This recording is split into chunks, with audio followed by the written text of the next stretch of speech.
Welcome to Within the Frame, where we bring the most pressing issues across the globe into focus. I'm Mok-yeon. The global film industry is once again turning its attention to Cannes as the 79th Cannes Film Festival officially gets underway in southern France. And for the first time in years, Korean cinema is firmly back in the spotlight. Director Na Hong-jin's new film Hope has become Korea's first competition entry in 4 years, raising expectations for a possible run at the Palme d'Or. And at the same time, Korean films are appearing across multiple sections of the festival, while director Park Chan-wook makes history as the first Korean ever to chair the Cannes competition jury. But beyond the celebration, this year's festival is also reflecting broader changes in global cinema, from the return of auteur storytelling to growing debates over the role of artificial intelligence in filmmaking. So what does this year's Cannes Festival tell us about where global cinema is heading and where Korean cinema stands within that changing landscape? For answers to this, we are joined in the studio by Jason Vegervais, Assistant Professor of the Office of International Affairs at Hanyang University. A very big welcome, Jason. Hello, Mok-yeon. And also joining us online is Mark Raymond, Professor of the Department of Media and Communication at Kwangwon University. Good to see you, Professor. Good to see you. So let's begin with Professor Raymond. Like I said, if we go back last year, not a single Korean film was invited to the Cannes, but this year Korea is back in the spotlight with multiple invitations. And like I've said, even our very own director, Park Chan-wook, serving as jury president. What do you think has changed in just a year's time, and what does this year feel, why does it feel so different this time around? Well, I think a lot of it is just kind of the randomness of years, in a way. Certainly last year there were, speaking of Park Chan-wook, his film No Other Choice ended up premiering at Venice, but I think it certainly was a film good enough to have been invited to Cannes, just the scheduling didn't really line up. And also another great Korean film from last year, The World of Love, premiered at Toronto, but did not, again, but I think was worthy enough to be in competition at Cannes. So I think it's just some years, you have these kind of ups and downs in terms of the number of films from any country that end up in the competition section. This year, for example, there are 3 Japanese films. That's quite unusual. So I don't think there's anything overly kind of that we can really point to. It's just kind of the way in which the way films kind of get distributed when they get released, what directors are in what year. And this year we have a new film from a fairly acclaimed director, Na Hong-jin, and that film is in competition. Now, last year was a bit unusual in that you didn't really have any films at all, even outside of the competition. But I think that was just a bit of an anomaly. And I think this year we're maybe getting back more to the norms.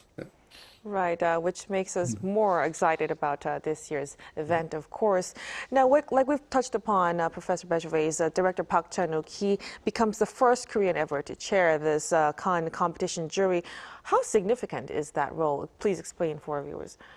Well, yeah, it's hugely significant. The jury plays obviously a crucial role in deciding what film wins the Palme d'Or and the other awards. And, these films often go on to not only secure festival invitations elsewhere, but these days, at least, they're entering the awards race. So we saw that, of course, with Bong Joon-ho's Parasite, that won the Palme d'Or there and then went on to win, multiple awards at the Oscars, including Best Picture. And if you go back and look at some of the jury presidents, and if we make the Park Chan-wook connection, back in 2004, Quentin Tarantino was the jury head, and Old Boy won the Grand Prix that year. And I think he wanted that film to ultimately win the Palme d'Or, but being a jury head, you're not a dictator. You do need to listen to, you know, the opinions of the whole jury and reflect that in the decisions that you know that they make. And it was actually, you know, Fahrenheit 9/11, the documentary that won the Palme d'Or that year. And so, you know, these jury presidents do play a big role in deciding. Obviously, they're listening to, you know, the opinions of those around, you know, the actors and the talent around them in making those decisions, but it is a big role, and I think it's significant that Park Chan-wook is, you know, the first Korean director to chair that jury, and it's, you know, it underscores the growing popularity of the Korean film industry.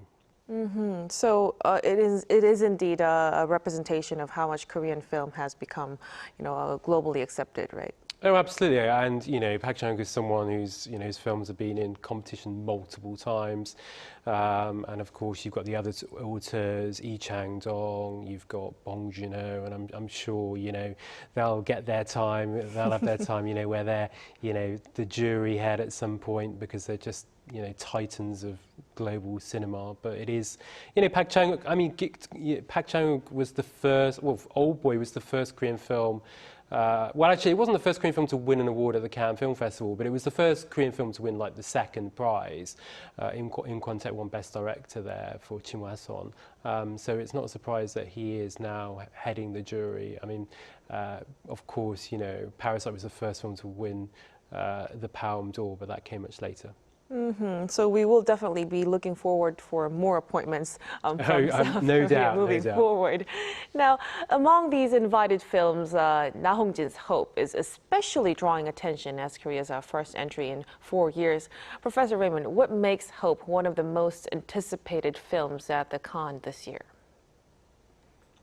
Well, I think a big thing is that this is exactly 10 years since the last film by this director, which was The Wailing, which also played at Cannes. It was not in competition. It screened out of competition, but it got very good notices at a Cannes with a lot of very excited viewers for the film. And also his previous film, The Yellow Sea from 2011, also played at Cannes in the In Certain Regard section, which usually has like sort of younger filmmakers in it. So there's a lot of anticipation for this director to kind of, who's always been acclaimed, but works very slowly. And this is, I think, maybe people looking at him as maybe this is the film that's going to break him through in the same way Park Chan-wook and Bong Joon-ho did. There's obvious comparison here to something like Snowpiercer, which Bong Joon-ho directed back in 2013. This film is also, you know, a sci-fi film. It has some international cast, even though it is also, it's probably even more of a Korean film than Snowpiercer was, but it has those kind of similarities. So I think people are really looking for, with this film, maybe for Na Hong-jin to sort of really break through and become even more. He's already well established and acclaimed, but really to sort of maybe join the upper echelons in terms of international cinema. So we'll see how the film does and what kind of the reception is like. We'll definitely be looking forward to that. But beyond Hope, Professor Bejeve's other Korean films were also invited to the midnight screening and director's fortnight sections as well. What do you think that says about the overall strength of Korean cinema right now? Yeah, it's interesting. We've got 3 Korean films. Mark obviously mentioned Na Hong-jin's Hope. You've got July Jung's Dora, Young Sang-ho's Colony. Now, these 3 directors are actually secured multiple invitations to the Cannes Film Festival. You know, Na Hong-jin, every film he's made, you know, is screened at Cannes. And it's also true for July Jung as well. You know, 3 films there. Personally, I was hoping to see her latest film in competition. Alas, it's in director's fortnight. I'm a huge fan of hers. Her previous films, Next So He was absolutely an astonishing film, and A Girl at My Door as well. And so yeah, I mean, I think it does represent, you know, it signifies the appeal of Korean cinema. You've got a genre film there, Yoon Sang-ho's Colony. It's a zombie movie. It's not, I don't think, in terms of, it's not the part of the same kind of Train to Busan universe, but it's a zombie film nonetheless. Very much a genre movie. And then you've got an art house film. I expect it to be. I'm talking about July Jung's Door. I expect it to be very challenging, intellectually stimulating.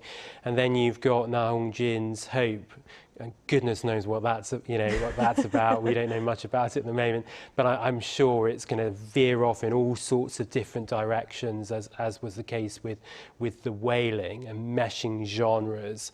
And so there's a real mix there, and I think that just goes to show the kind of the range of Korean cinema, the breadth of Korean cinema. But also the ability that directors have here to mesh and play around with different genres, and that's what you saw in Parasite, executed so well. Right. The lineup definitely seems to reflect a broad range of Korean storytelling. Now, at the same time, many of this year's Cannes selections appear to kind of favor auteur-driven and human-centered storytelling over large-scale studio blockbusters. Professor Raymond, what do you think that says about the current direction of global cinema? Well, this is something, Cannes has always been, especially when we're looking at the competition section at Cannes, you don't see a lot of blockbusters in that competition. You will see some like Hollywood films screen out of competition or sort of opening or things like that nature, but you don't see within the competition that really does tend to be driven by, or auteur-driven films. Usually well-known, well-established directors, or maybe directors who have made a great first film and get in those kind of things. Like Park Chan-wook back with Old Boy back in 2004 would be a good example of this. And actually, the film Hope, the Korean entry, is probably one of the bigger kind of budget films that's in the competition. So it is. So Cannes tends to, with their competition, and there's always kind of a debate within, not so much within Cannes itself, but there's oftentimes if the Palme d'Or winner is not felt to be overly commercial, there's maybe some pushback by some distributors. Parasite was a great example of a film that won the Palme d'Or and yet was you could market it, and obviously it did very well in North America, throughout the world. It played sort of everywhere. But that's not always the case. A lot of times the Palme d'Or winner isn't really all that marketable. You can't really sell it. It's obviously just having the Palme d'Or, the fact that it won Cannes, is going to give it some distribution. It's going to get it out there to some extent, but not to the same extent, depending on, again, not to the same extent as something like Parasite would be. Like, so for example, the year before Parasite, the film Shoplifters, which is a Japanese film, wins the Palme d'Or. It doesn't have anywhere near the kind of box office internationally, even though it's a great film. It just isn't as easy to kind of market to a broader audience the way Parasite was. Mm-hmm. Now, staying with the atmosphere of these films, Professor Bejvej, interestingly, many of the selected films deal with deep human emotions like grief and war and also loss. So do you think critics are now kind of looking for more intimate storytelling? Yeah, the lineup this year, it's interesting. You've got a lot of films dealing with conflict. Obviously, I've not seen any of these films. I'm just going by a basic synopsis. But you've got Lucas Dant's World War I film, Coward. You've got another, several other films actually dealing with conflict. Fjords, which is set in France. And also Moulin as well. A whole number of movies that are kind of dealing with conflict and set during wars, and also other films dealing with grief as well.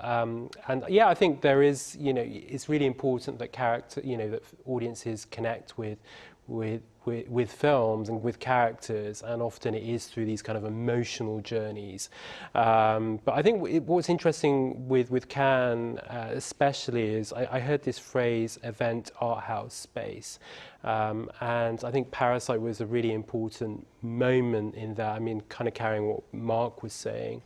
And you've got films that do, they screen at the Cannes Film Festival, and then they go on to do quite well commercially, of course, like Parasite, but we've got films like Sentimental Value, The Secret Agent, a number of films from last year that did really well at the Oscars, or at least, nominated at the Oscars as well.